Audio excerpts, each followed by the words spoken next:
This is Terrence Andre Banks with Information Age Financial Solutions, coming to you again about the Social Security problem, retirement, and pensions and life.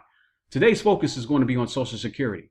I stumbled across this article from American Thinker, and it's definitely one that you need to take a look at. Not a usual website that I go to, but again, stumbling across sometimes you get a good dose of reality and find some really good information. So American Thinker is one I'm going to be looking into in the future, and I just wanted to give a little information about that. Social Security going bust, the inconvenient issue. The title alone stopped me in my tracks, and I definitely wanted to find out some more information.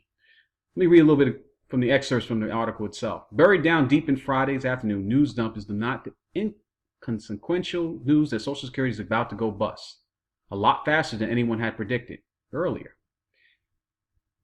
We all know that Social Security's had some ideas that, it's going to go down and it's going to be a thing of the past, but this article's hinting that it's going to be a lot earlier than we think it is.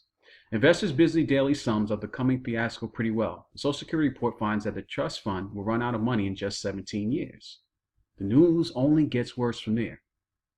I want to repeat that again. The Social Security report finds that the trust fund will run out of money in just 17 years.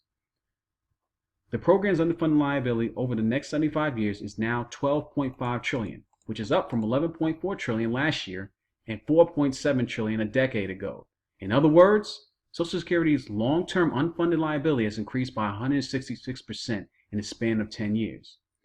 Again, I mentioned the reason why this is so important is because so many Americans are dependent on this because of the economy that we live in now. And it used to be a three-edged stool that they were talking about to help you through retirement. But we got 75 to 80 million Americans depending on this, and they make up a large percentage of that middle class, as I mentioned before. On a cash flow basis, Social Security is now losing money every year. Okay, let me read that again. On a cash flow basis, Social Security is now losing money every year. Last year was $54 billion in the red. In a decade, the annual shortfall will reach $215 billion after adjusting for inflation. Why this is not headline news, I don't know. I don't believe that you should let people just panic and get to the end if we can try to put things to solve these problems. But again, we seem to like issues where we just think things are going to continue on the same way and collapse is not going to come. But that's foolish, and I can't believe as adults we even think in this matter. But it's the times that we live in. It's only by spending interest earned in the program's trust fund that Social Security can cover its current obligations.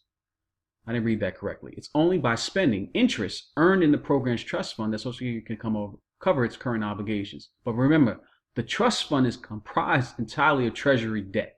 So whatever earned interest, they're saying the debt that's going to be earned to pay this. Interest earned on the debt. But we know the interest rates have been extremely low unless you own credit cards or some other form of highly leveraged debt. So the interest rates that's being paid on this, I'm imagine how it's going to be done because it's based on Treasury debt. The federal government still has to borrow to raise taxes when the trust fund cashes in those bonds. So how are they going to continue to raise taxes to cover this? It still boggles the mind. But I've been wrong before. So let's keep reading. There's no getting around it. No matter how much the left claims the system is sound, it isn't. It's going bust. Let's describe what's going bust is going to look like. It's not going to be a nuclear explosion. That's a good point to put here. It's not going to be something like, oh, catastrophic even. It's not going to push grandma and her wheelchair off the cliff, as the left enjoys posting whenever someone tries to bring up some means of averting a fiasco. Social Security is so creepily structured that going bust is not going bust. As with casinos, the house always wins. The way bust happens in that is that recipients get an automatic 17% reduction of benefits overnight. Interesting to point out, the way the bust happens is that the recipients get an automatic 17% reduction of benefits overnight, living on that as your retirement program after paying in for decades. Too bad. The hard reality is the government owes you absolutely nothing. It can give you what you paid in and its customary 0% interest compared to what you have earned in stocks or bonds. It can give you more, or most likely can give you less. And it's about an eighth to a quarter of your income you pay in year after year, unable to save for retirement, real retirement account. Very good points here. But I make an argument against the author here is making, because it points to the individuals would do something different given the option. In my experience, working with individuals directly with their finances in the nonprofit sector, individuals will operate like this because they don't think long term, because they've been conditioned not to think long term, and then someone's going to take care of them. And that's why I'm pointing to this article of it collapsing in 17 years. So it's not just the government who's made the problem with this, it's the people itself. And I just wanted to point that out. Do I agree with the sentiments to that? Yes, I believe what he's saying is correct. But I don't want to put it on all of the government. People should have a real understanding of what's going on financially and look at the times that's upon them. Demographics are probably the main reasons it's happening. People having fewer kids has its impact no matter how you try to spin it. And now with illegals claiming benefits, often more than they ever paid in, and the meth crisis ravaging Midwestern towns and throwing millions out of the productive labor force, the kitty that once held your money is being drained faster than anyone anticipated. The trust fund is anything but a trust fund, at least not for you. So again, I understand what the author was stating here. I disagree that the illegals is which they probably are, I'm not denying that, or that the meth epidemic we're having here, I just don't point enough. That's not enough to say that we live in different times where we're not getting the yield and growth is not where it's going to be at. And until we have a correction that then starts over, that's part of the fact. We cannot have a continuous growth, and our growth model has only been based on people taking ever increasing amounts of debt, whether it be government, private, as well as public. So those factors are good what the author is suggesting here. I'm just saying that I think the larger fact is that we cannot grow our way out of this particular problem because the method that we have been doing to live this impossible lifestyle is based on people taking on more and more debt. And we're at its point, at its peak, where that cannot be done no more.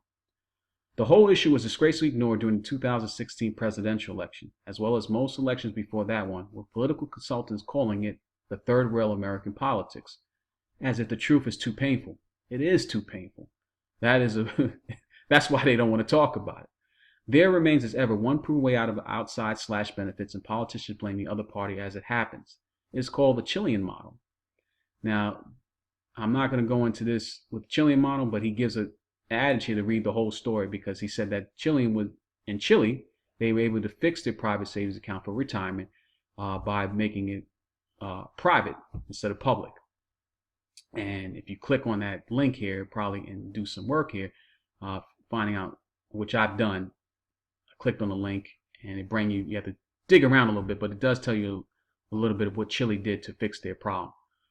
But again, I say that even with that, I don't believe there's a fix to this particular problem without a massive correction going forward. I encourage you to take a look at the article, Social Security Going Bust, the Inconvenient Issue. It's actually well worth your time reading. I've read most of the excerpts there that stuck out to me. But take your time, find out about that, because Social Security is affecting your loved ones. It's not just something that, or if you, depending on your age, it may be affecting you directly. 17 years is not a long time. And if we have a market correction, which we're overdue, then that's going to probably speed up the process as well. Until my next video, I'm out.